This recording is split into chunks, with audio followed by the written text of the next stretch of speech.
to see what's going on, collect some data.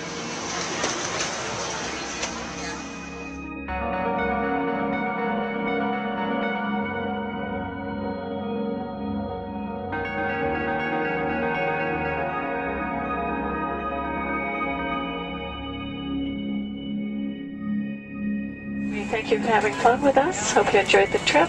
Have a great vacation and welcome home if you're lucky enough to live here. Thank you.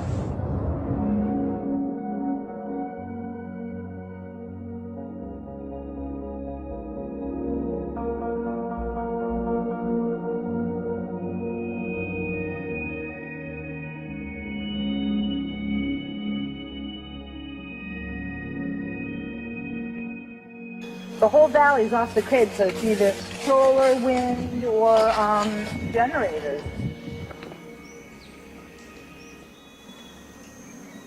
Look at this, man. Yeah, the mind can't even conceive of a dream of this. Right. Yeah, right. Even coming here, and one would never think, you know, in paradise that it's getting destroyed. And they're doing it island style. They do it off the island, right? They do it off the island, so they don't, you know, you don't see the chemtrail airplane. The theory is that they're spraying the ocean, offshore, and it's coming in on the... And it's coming in. Now these are coming from the west. They're also spraying on both sides today. A lot of this stuff is actually chemtrails coming this direction. There's material that's blocking. We should be able to see to the horizon, you know, where the Earth curves, because we're high enough and we have the ocean, right? So we should be able to see. We should be able to see the Big Island. It's only 30 miles away. And you can see it's not a blue sky behind it. That's the key. It's all, you know, has that kind of weird looking blue, like silver blue, I call it. And this is a nice day. You know, there's no more blue sky. The night, we're going to look at the stars at night, and it's like, you'll see, you can count them. There's so few stars at night now. There should be hundreds of thousands of stars, and I can count the stars. There's like one here, and one planet here. It's like, you might see, some nights you'll see 100, some nights you'll see 10. This is what concerns me, this kind of stuff right here. It's just soft. Okay. This just comes right off, this bark. That's not natural. For I've seen hundreds of thousands of coconuts, and I've never seen it falling apart like that. Look at this, you guys. I've never seen anything like this. They used to trim trees all the time on the Big Island. I've never seen anything like that. That's why I'm concerned. Not an easy task that you have here on the island. I could see the skepticism because it is so far beyond anybody's reality. It's amazing. It's just amazing to try to look through somebody else's eyes. Like my eyes, I can see this, so it's like night and day. And other people, it's just the illusion is just so deep. What do you think would happen if everybody awakened to what was going on and what the plans were of geoengineers? I think they'd have a revolution in Hawaii. If people really understood what was going on. What's your concern for, I know that you love the land here. What's your concern about the chemtrails? Well, that we won't be able to live here and grow our own food. And that our health is going to be compromised. Do you think it already has been? Yes. And the thing is that they're doing it every day here, every day. So it's hammering, micro doses every day. And then, of course, it's getting in the environment, and of course, it's weakening the plants. And it takes a couple years for this to actually weaken the plant. So we are asking for GMO taro. We're asking for GMO papaya because we can't grow our natural seeds. We can't be sustainable. We can't truly, you know, be here as God created us to be. So my friend convinced me to do a hair analysis on my daughter.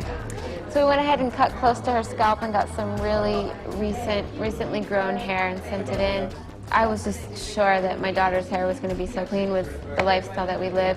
And lo and behold, it came back and her levels were really high in aluminum. This is the chart here. This is the reference range, and this is where my daughter is. 23.1 aluminum, The skies are covered with a white mist, and I look up at night anymore and I don't see the deep, dense stars that I used to, and I can't help but think this obviously has something to do with my daughter's health. I don't know where else these heavy metals are coming from. Yeah, I mean, look how old she is. Yeah. She's been isolated here. Here, and she's...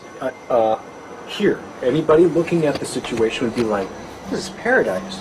This child should be like superhuman. Organic farm. And here you are getting all this heavy metal stuff. And She has highest level aluminum on the chart. Never had a vaccine either. Folks, these people are playing God. They are playing God. They're manipulating the weather, and they're spraying stuff into the sky. They are trying to geo-engineer everything, including your plants and trees and your ocean. Well, tonight, we're just hoping that instead of not looking at it, you'll start looking into it, because I really believe from the bottom of my heart that we are in a real crisis. I really do. They are proposing dumping 10 to 20 million tons of aluminum into the upper atmosphere. What does aluminum do? It changes the pH of soils, which is toxic to plant life. Also, it's very toxic to human health. Are they doing it? Well, let me tell you about my experience and what we found. We have much evidence that not only suggests, but I believe prove that they are happening. Jeff, what's going on? And as I promised, we're joined right now by a very special guest, Michael J. Murphy, currently on location in Hawaii. He's working on a documentary film called What in the World Are They Spraying? Michael, welcome to the program. Great to speak with you today.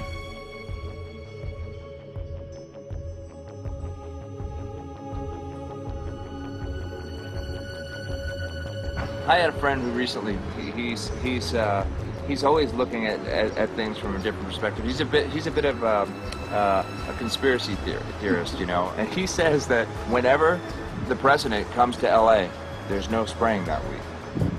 Could you have a better place for an interview? I mean, look. Well, this is being done over our farms and over our things. So basically, they want to eliminate our ability to eat organic food, have clean water.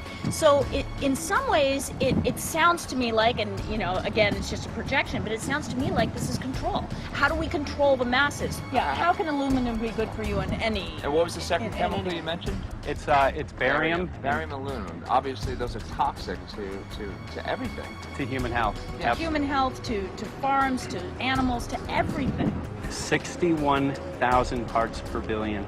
And there should be a government alert at 1,000? At 1,000, people are drinking this. People that climb the mountain, they're drinking that snow. It's poison. Oh my God, that's so disgusting. So that's 60,000 times above regulation. Exactly. 60,000 times above regulation. And I've talked to friends, and they're like, well, that's just ice. That's just condensation.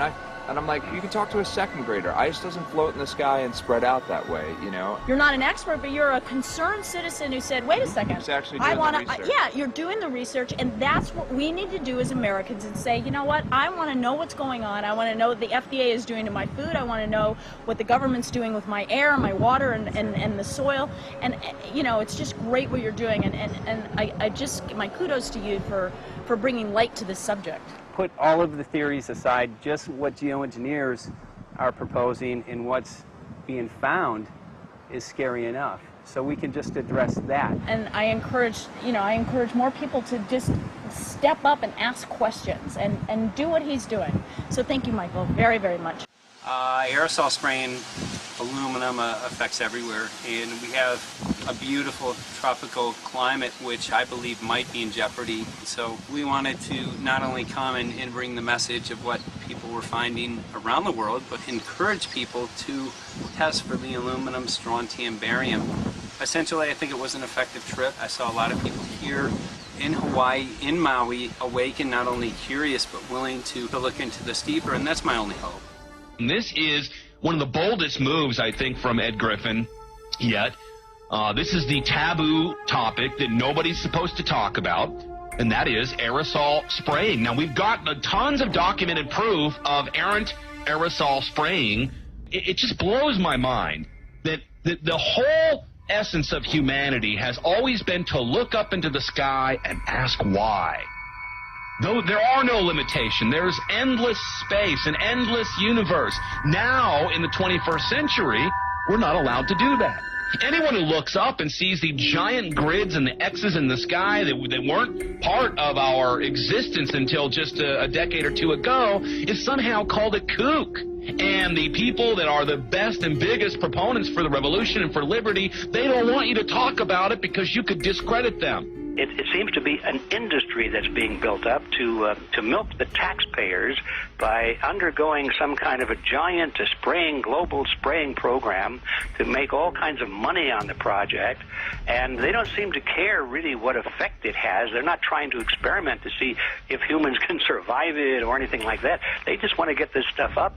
And then we discover, as we're going further down the line, that there are companies generating genetically modified organisms, seeds, modified seed crops they're being engineered to resist the aluminum in the soil. And a lot of crops won't grow in that. And so now, after they've messed up the soil, all the farmers were going to have to go back and buy seeds that have been genetically engineered to resist the aluminum that have been put into the soil. And all of a sudden, mankind is completely dependent upon these companies like Monsanto and other giant agricultural firms. You can't even grow natural seeds anymore. And we're looking at that. It's a shocking thing. I hope we don't find that that's true. But all the arrows right now are pointing in that direction. We get into cost-benefit analysis here because there's also HARP could be involved in this. Geo-engineering, as you guys mentioned, which is documented heavily in Dennis Kucinich's bill, that is the Space Preservation Act, which, by the way, I don't think got through Congress. And then Kate Bailout, as we call her here, Kate Bailey Hutchinson, also put together some legislation in order to qualify geoengineering, which, again, is supposed to save us all from global warming. But it is cost-benefit analysis because they can benefit on so many different levels. Ed, that's how they do everything, isn't it? That's right. And, you know, there's an old adage, if you just follow the dollar, follow the buck, you get to the source of the problem. And it looks to me like there's a tremendously profitable industry being built up right now around this concept of geoengineering or weather modification or reducing global warming and all of these other things that can be sold fairly easily to an unsuspecting public. They also, oh, well, that's good. We don't want global warming, you know. And so they put up with this, and they don't question, they don't criticize. But behind the scenes, you see a whole industry being built up, which is, as I say, tremendously profitable. And the money for all of that is coming from the taxpayers. And it's a scam is basically what it is. We're just focusing on the one area that is real easy to prove. There's no speculation in the area that we're going into. They definitely are doing this geoengineering. They definitely are talking about it. They're working up formulas for it. They're putting together strategies for it. They've got funding for it. Everything is in place. We don't even have to go into those other areas to make the case. Okay, let them believe that, but at least they must understand that there's no question that they're talking about it and planning to do it. And so shouldn't they be equally alarmed about what they're going to do if it can be shown that barium and aluminum and some of these other toxic metals are very destructive to the planet and destructive to human health? Isn't that enough? You know, how many issues do we need to crank into this? And so, you know, if you're going to kill the planet and kill the population, do we need any other reason to be alarmed? What in the world are they spraying? Thank God people are asking this question. That's all we want. We just want to be able to ask these questions. Our good friend G. Edward Griffin, all these years, Mike Murphy and Paul Wittenberg are doing this great effort with your help. This is a community effort to get people real information. What in the world are they spraying? Any final quick comments before we're out of time? And my only final thought is that we asked the question, what in the world are they spraying? And we now know what it is. And folks, you're not going to like it.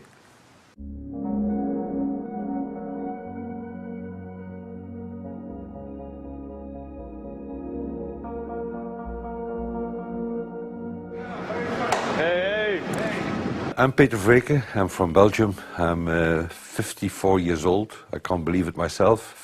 I'm a very happy and grateful person. We are doing the job